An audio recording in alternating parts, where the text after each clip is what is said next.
wants you to handle everything, Yes. you can do that. Yes.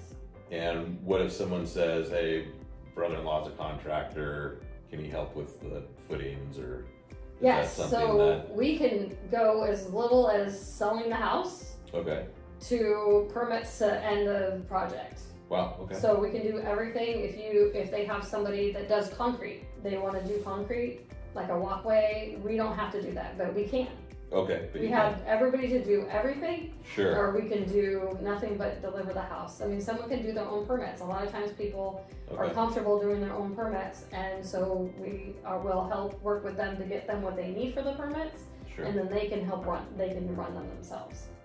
That sounds so simple. That sounds great. It's, I mean, for someone like me, I would love the option just to be able to call you and say, this is what I want, just make it happen. And then And honestly, most people do want to do the whole thing, but every once in a while, some people, I mean, they want us to do the whole thing, sure. but every once in a while, people are capable and have the time to do it. Mm-hmm.